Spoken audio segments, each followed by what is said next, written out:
Olá pessoal, tudo bem? Sou o professor Alisson, professor de Geografia, e na aula de hoje nós vamos falar um pouco sobre a estrutura geológica.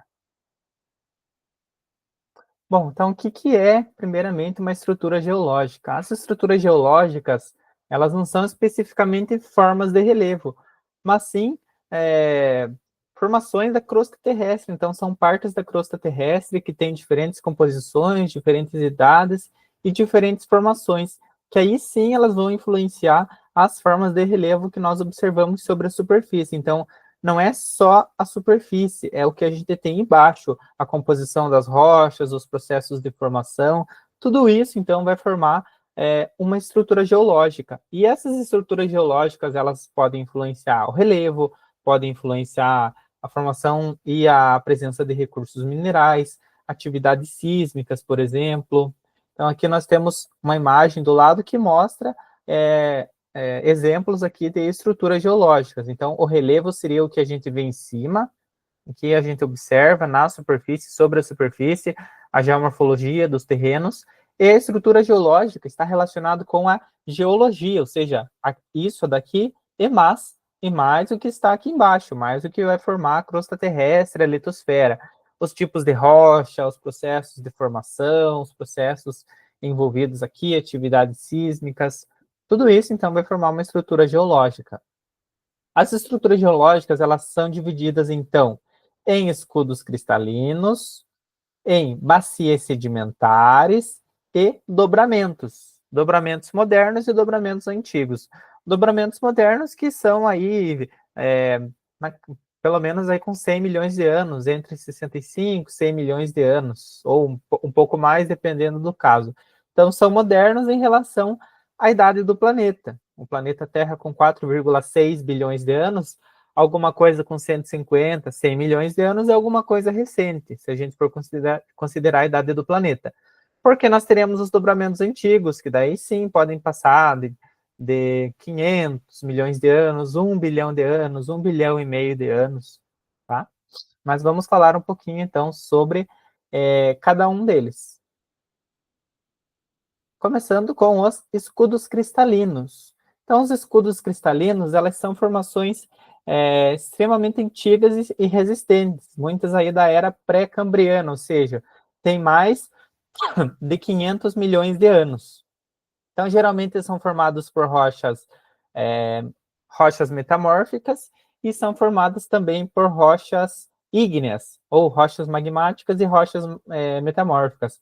Rochas ígneas ou magmáticas são formadas a partir da solidificação do magma. Então, o magma que está lá no manto chega na superfície por meio de uma falha onde o vulcão.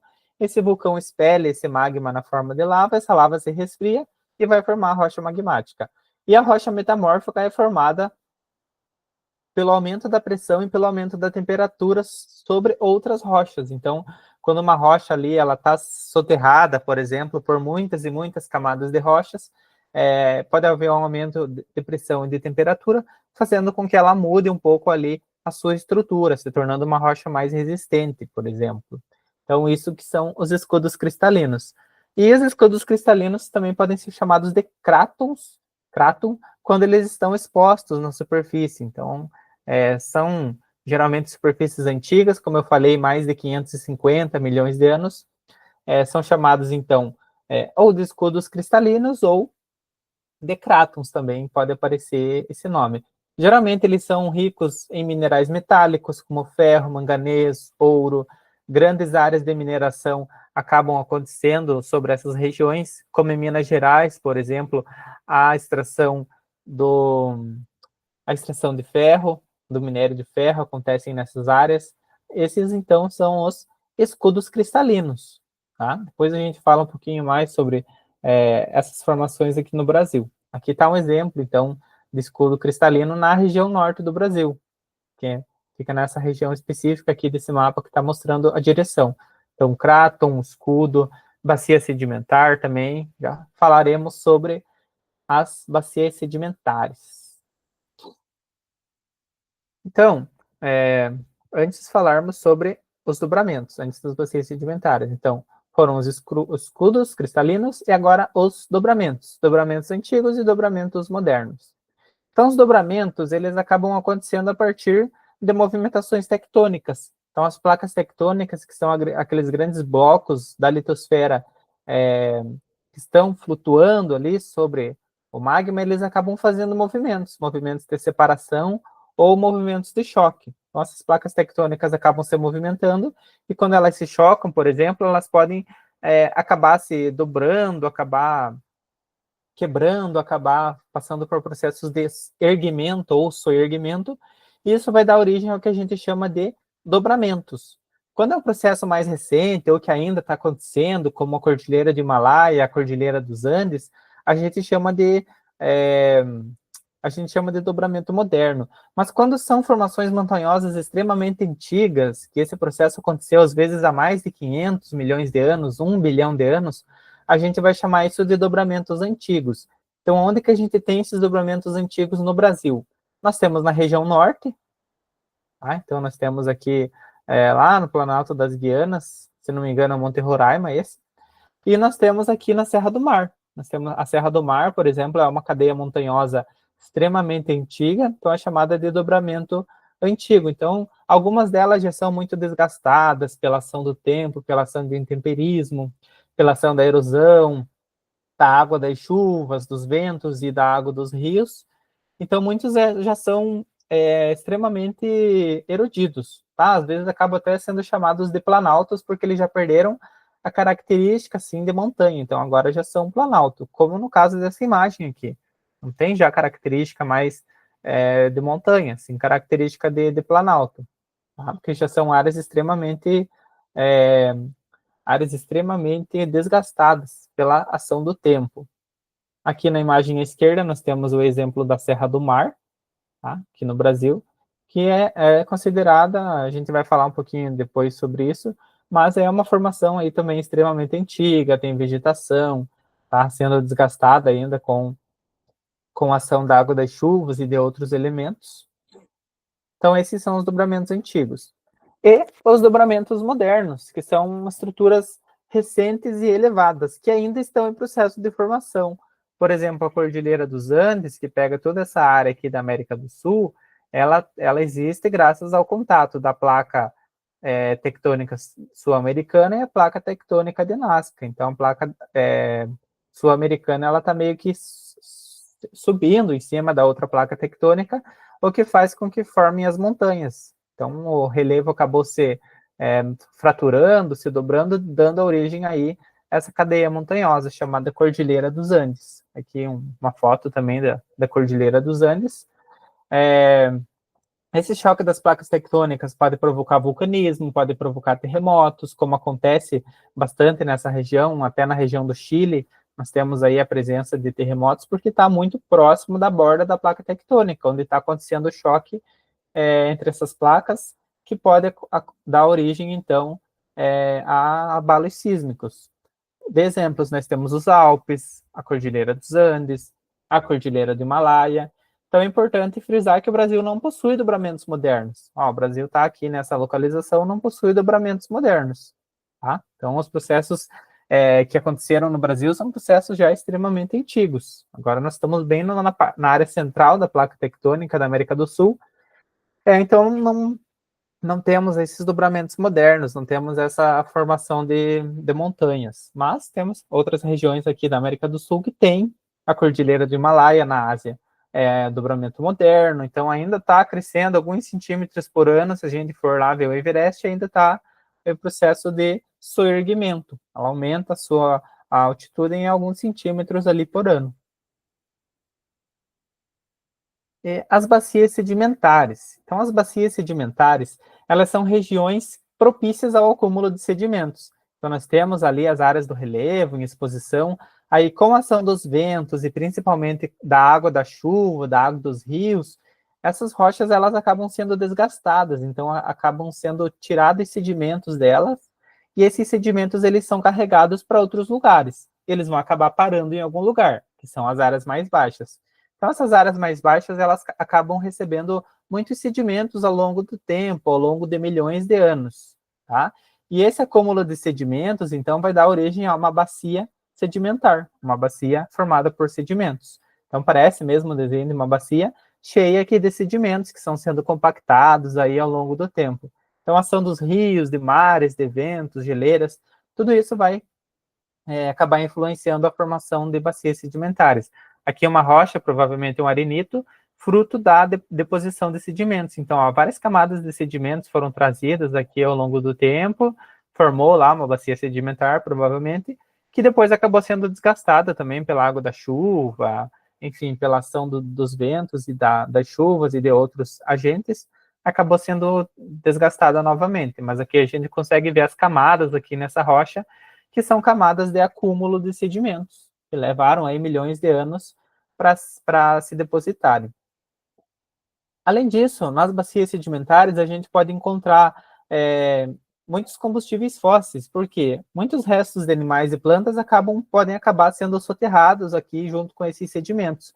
Aí, com o aumento da pressão e aumento da temperatura ao longo de milhões de anos, esse material orgânico ele pode dar origem ao gás natural, ao carvão mineral, que é uma rocha sedimentar, ou ainda ao petróleo. Então, as rochas sedimentares elas vão se formar aqui também. E esses combustíveis fósseis também eles serão encontrados em áreas de bacias sedimentares, onde teve esse acúmulo de sedimentos ao longo do tempo.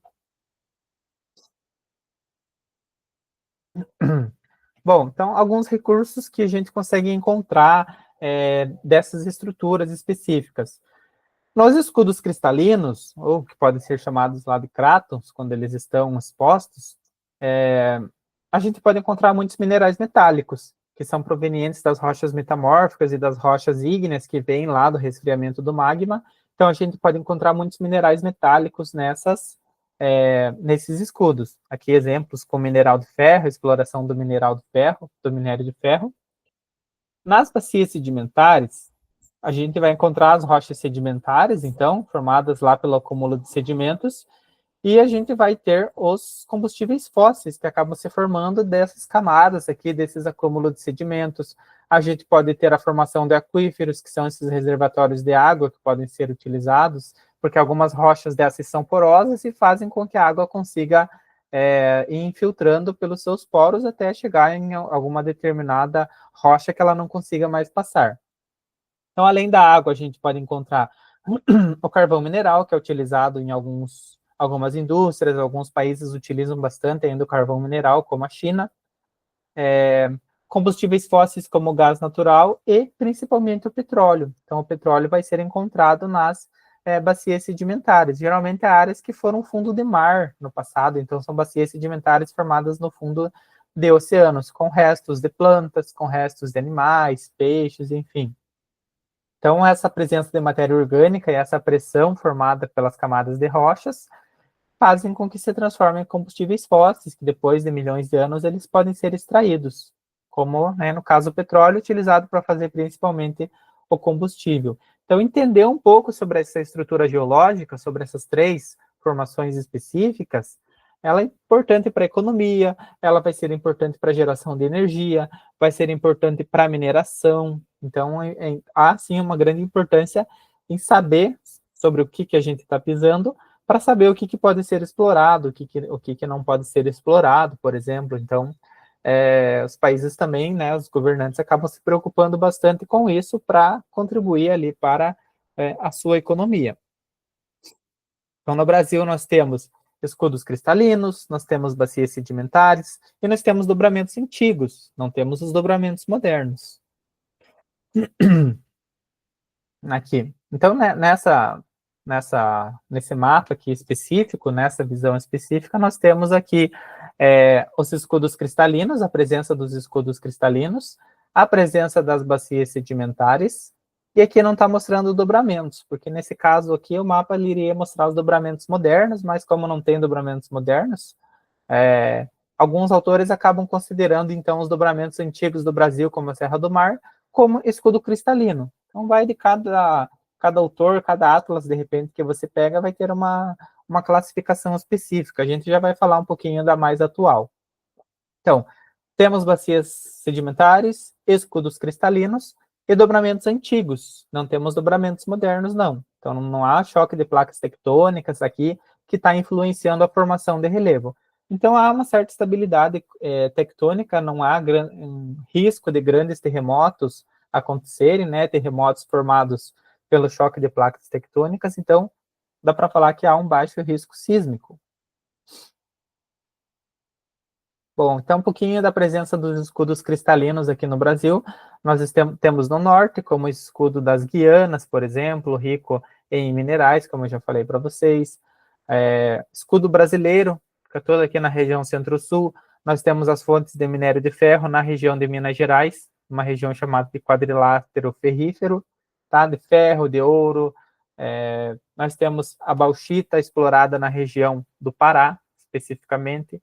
Enfim, então nós temos uma certa diversidade também na mineração do Brasil. Nós temos uma grande riqueza de recursos minerais no Brasil. Então, nós estamos falando só do escudo cristalinos, a gente consegue encontrar vários minerais aí que eles são utilizados para diversas finalidades. E nós temos as bacias sedimentares também, que são importantes, como a bacia amazônica, a bacia do Paraná. Então, essas aqui têm muitas jazidas com presença de gás, com presença de petróleo, tá? Então, no caso específico do Paraná, eles acabam extraindo na região aqui de uma cidade chamada São Mateus do Sul, acabam extraindo do folhelho pirobituminato, que alguns chamam de xisto, então eles acabam retirando petróleo também dessa rocha formada nessa bacia sedimentar do Paraná. Tá? Então, veja a importância, então, de reconhecer essas formações e reconhecer quais recursos minerais ali que podem ser extraídos, quais que são extraídos ou quais que têm esse potencial ainda de extração. Então, um pouquinho da importância econômica, já fui falando para vocês, o Brasil é um grande exportador de minérios, então a mineração acaba influenciando também, contribuindo bastante para o PIB, principalmente o ferro, o ouro, o nióbio, que é utilizado também em componentes eletrônicos, muitos utilizados em componentes eletrônicos, outros para a indústria de base, como o ferro, por exemplo, para a criação de outros produtos. O Brasil também tem fontes de petróleo, principalmente na área litorânea, no fundo do mar. Tem fontes também de gás, que acabam contribuindo para a matriz energética e para a matriz industrial. Muitas indústrias acabam utilizando o gás natural no Brasil. A gente conhece mais alguns carros que utilizam, mas as indústrias acabam utilizando bastante também. Bom, então o relevo ele vai estar influenciando diretamente a geologia, né, a estrutura geológica, ela vai estar influenciando diretamente as formas de relevo. Nós vamos ter uma aula específica sobre as formas de relevo que precisava, então, ter essa base da estrutura geológica. Então, o que a gente tem embaixo ali, o que a gente tem embaixo do solo, por exemplo, que são as rochas, aquilo vai influenciar a formação de relevo, para que a gente tenha, por exemplo, um relevo desse daqui, ou para que a gente tenha um relevo plano desse daqui. Tá? Então, tudo isso vai ser resultado da estrutura geológica e dos agentes que estavam agindo ali ao longo dos milhões de anos. Tá? Então, geralmente, nas áreas de escudos cristalinos, nós temos mais planaltos e serras, e das bacias, nesse primeiro caso aqui, né, então, planaltos e serras, e as bacias sedimentares, elas formam planícies, elas acabam formando depressões, então aqui é uma área de deposição e acumulação de sedimentos, por exemplo. Então, a geologia também, né, relacionada a recursos naturais. No Brasil, já falamos aqui da posição do Brasil, ó, bem no centro aqui da placa tectônica, então não tá longe aqui do choque de placas tectônicas, então não está sujeito a grandes terremotos, como Chile, Argentina, por exemplo. Tá? Então, tem pouca atividade tectônica, pouca atividade sísmica, não temos vulcões ativos, temos vulcões que são bem antigos. Então, tem uma situação tectônica estável aqui, o Brasil. Aí uma pergunta que tem surgido aí agora até nos últimos meses o Brasil tem montanhas? Segundo uma nova classificação, um mapa de relevo do Brasil que está sendo elaborado pela Sociedade Brasileira de Classificação de Relevo, junto com a Sociedade Brasileira de Geologia, eles estão considerando que agora o Brasil tem montanhas.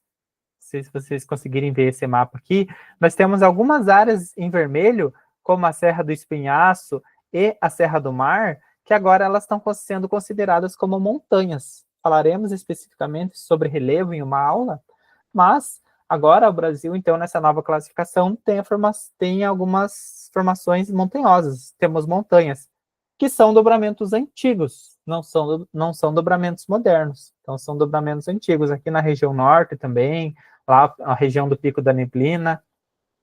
Então, agora, o que é considerado montanha? Áreas de relevo elevadas com mais de 300 metros de amplitude altimétrica, ou seja, de altitude, em relação às áreas vizinhas. Então, no Brasil, nós temos a Serra do Espinhaço, ali entre estados de Minas Gerais e a Bahia. Nós temos a Serra do Mar, que são bem antigos. Então, eles têm mais de 500 milhões de anos, então eles são considerados dobramentos antigos.